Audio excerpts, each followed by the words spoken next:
بسم اللہ الرحمن الرحیم۔ السلام علیکم پیارے دوستو، آج یہ ویڈیو ہمارے بہت کام کی ہے۔ آج کی ویڈیو کا ٹاپک ہے گندی ویڈیو دیکھنے سے، گندی پکچر دیکھنے سے کیا ہوتا ہے۔ اس کے بارے میں ہمارے نبی پاک صلی اللہ علیہ وسلم نے کیا فرمایا ہے، آپ بہت غور سے سنیں۔ پیارے دوستو، میری ویڈیو پر کلک کرنے کا بہت بہت شکریہ۔ آج کل کے ہمارے نوجوان بھائی اس بیماری میں گرفتار ہو چکے ہیں، ان کے چمکتے چہرے بے نور ہو چکے ہیں، ان کے خوبصورت جسم اور اچھی صحت جو اللہ نے عطا فرمائی تھی وہ بیکار ہو چکی ہے۔ افسوس، کچھ بھائی تو شادی کے لائق بھی نہیں رہے۔ اب سوال یہ ہے کہ اس سے کیسے بچا جائے۔ اب بہت سارے لوگ یہ کہہ سکتے ہیں کہ ہماری تو عادت بن چکی ہے، عادت چھوٹتی نہیں۔ تو میں آپ سے ایک چیز عرض کروں، دو چیزیں اپنی زندگی میں تیار کر لیجئے۔ میرے پیارے آقا صلی اللہ علیہ وسلم کے پیارے دیوانوں، اسی کے ساتھ ساتھ رسول اعظم صلی اللہ علیہ وسلم کا ایک اور ارشاد بھی سماعت فرمائیں، تاکہ آپ محسوس کر سکیں کہ بری نظر کی اور گندی نظر کے سلسلے میں سرکار صلی اللہ علیہ وسلم نے کیا ارشاد فرمایا ہے۔ حضرت جریر ابن عبداللہ نے ایک مرتبہ رسول اعظم صلی اللہ علیہ وسلم سے سوال کیا، جو نظر اچانک کسی اجنبی عورت پر پڑ جائے تو اس کا کیا حکم ہے؟ حضور صلی اللہ علیہ وسلم نے ارشاد فرمایا، فوراً اسے ہٹا لو۔ اب جو میں آپ کے سامنے بات پیش کرنے جا رہا ہوں اسے ذہن میں رکھیں۔ جو لوگ گندی پکچروں کو دیکھنے کے عادی ہیں اور جن کی نگاہیں ہمیشہ گندی پکچروں کی طرف رہتی ہیں اور روزانہ گندی پکچریں بلکہ اکثر گندی پکچروں کو دیکھ کر جو اپنے وجود کو گندا اور ناپاک کرتے ہیں، ان کے حوالے سے ریسرچ کرنے والوں نے بہت کچھ کہا ہے۔ میں آپ کو بتاؤں، ان میں سے کچھ باتیں آپ بہت غور سے سنیں۔ ایسے لوگ جو گندی پکچروں کو دیکھتے ہیں ان کے بارے میں فرمایا گیا ہے کہ ان کا دماغ کمزور ہو جاتا ہے۔ اگر اسٹوڈنٹ ہیں تو ان کو سبق یاد نہیں ہوتا اور اسی کے ساتھ ساتھ بھول جانے کی بیماری ہو جاتی ہے۔ ان کو چکر آنے لگتا ہے، ان کا دل بڑا کمزور ہوتا ہے۔ اور دل کی کمزوری کی بات آئی تو میں آپ کو بتاؤں کہ ویسٹرن ورلڈ میں اس وقت آپ دیکھیں تو انزائٹی، ڈپریشن، اسٹریس، یہ ساری بیماریاں وہاں پر بہت زیادہ ہیں، اس لیے کہ گندی پکچروں کو دیکھنے والوں کے اندر سب سے اوپر USA ہے اور ہمارا پیارا ملک ہندوستان تیسرے نمبر پر ہے۔ گندی پکچروں کو دیکھنے کے سلسلے میں آپ اندازہ لگائیں، اسی لیے وہاں پر دل کی بیماریاں، ڈپریشن کا مرض زیادہ سے زیادہ ہے۔ جو لوگ گندی پکچروں کو دیکھنے کے عادی ہوتے ہیں ان کا دل بڑا کمزور ہو جاتا ہے، یہ بے قراری کے شکار ہو جاتے ہیں، ان کے اندر خوف ہمیشہ رہا کرتا ہے۔ میرے پیارے آقا صلی اللہ علیہ وسلم کے پیارے دیوانوں، ناظرین، اسی طرح سے ان کا چہرہ بے رونق ہو جاتا ہے، ان کے چہرے میں کوئی کشش نہیں ہوتی، کوئی رونق نہیں ہوتی، اسی کے ساتھ ساتھ ان کا دل کسی کام میں نہیں لگتا۔ ایسے لوگوں کو نیند بھی بہت کم آتی ہے، ان کے حوصلے بھی پست ہو جاتے ہیں، ہمت بھی پست ہو جاتی ہے۔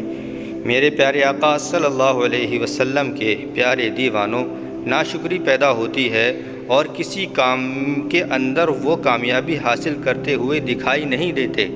عرض کرنے کا منشا یہ ہے کہ میں نے ضرورت محسوس کی کہ میرے پاس جتنی کمپلینٹ اس وقت آ رہی ہیں اور نوجوانوں کی تباہی اور بربادی کے حوالے سے جو داستانیں ہم تک پہنچیں، تو سوچا کہ میں اس حوالے سے کچھ باتیں آپ کے پاس تک پہنچا سکوں، تاکہ ہماری نوجوان نسل گندی پکچروں کو دیکھنے سے بچنے کی کوشش کریں۔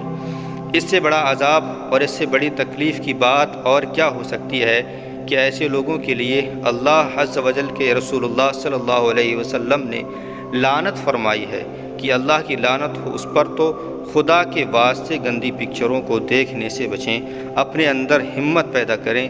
اب بہت سارے لوگ یہ کہہ سکتے ہیں کہ ہماری تو عادت بن چکی ہے، ہماری یہ عادت چھوٹتی نہیں۔ تو میں آپ سے ایک چیز عرض کروں، دو چیزیں اپنی زندگی میں اختیار کر لیجئے۔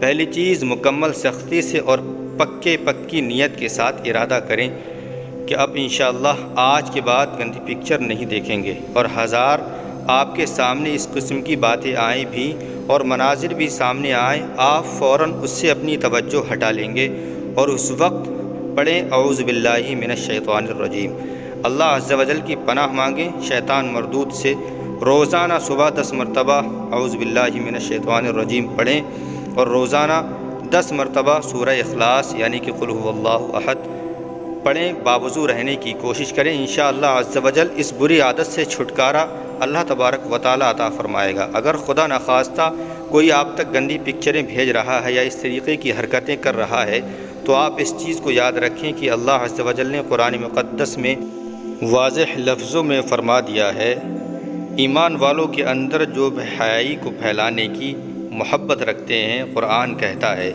ان کے لیے دنیا اور آخرت میں ذلت والا عذاب ہے۔ یہ وہ کتاب کہہ رہی ہے جس کتاب سے سچی کتاب دنیا کے اندر کوئی دوسری نہیں۔ رسول اعظم صلی اللہ علیہ وسلم کے دیوانوں، خود بھی گندی پکچروں کے دیکھنے سے اور غیر محرم کو دیکھنے سے بچو اور دوسروں کو بھی بچانے کی کوشش کرو۔ اللہ رب العزت آقا کریم رؤوف الرحیم کے صدقہ و طفیل اس بلا سے، اس گناہ سے بچنے کی توفیق سب کو عطا فرمائے۔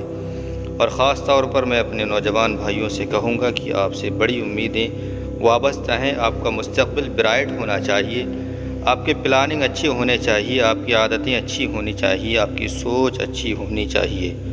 اگر خدا نخواستہ اس گندگی کے اندر آپ الجھ گئے ہیں یا کوئی بھی ملوث ہو گیا ہو، اس کا دماغ بھی کمزور ہوگا، نہ پڑھ سکے گا، نہ کما سکے گا، بلکہ ایک مجبور اور لاچار اور لنج انسان کی حیثیت سے اس کی زندگی گزرے گی۔ انٹرنیٹ پر جو لوگ گندی فلمیں دیکھتے ہیں ان کو اس چیز کو ذہن میں رکھنا چاہیے کہ اس سے پرہیز کریں اور اپنی نگاہوں کی حفاظت کریں۔ اسی لیے میری گزارش ہے اس سے توبہ کر لیں، سچے دل سے توبہ کر لیں۔ اللہ تعالی غفور الرحیم ہے، وہ توبہ کو قبول کرنے والا ہے، اور اللہ عز و جل اس گناہ سے بچا کر آپ کے مستقبل کو تابناک بنائے، یہ میری بھی دعا ہے۔ آخر میں میری یہ گزارش ہے کہ آپ اس ویڈیو کو شیئر ضرور کریں اور میرا حوصلہ بڑھائیں پیارے ناظرین، تاکہ میں آپ کی اچھے سے خدمت کر سکوں، اچھے پیغامات آپ تک بھیجتا رہوں۔ لائک کریں، کمنٹ کریں اور چینل کو بھی سبسکرائب کر لیں۔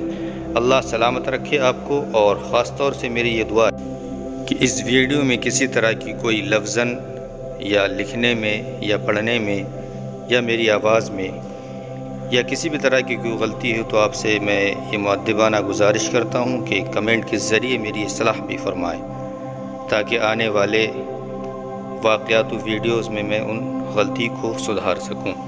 اللہ سے دعا کرتا ہوں اللہ تبارک و تعالی ہم سب کو اپنے حفظ و امان میں رکھے، آنے والی تمام مشکلات، پریشانیاں، حادثات، بلایات، رنج و آلام، مصائب سے ہم سب کو محفوظ فرمائے، ہماری نیک جائز تمنا و خواہشات کو پورا فرمائے۔ السلام علیکم، اللہ حافظ، فی امان اللہ۔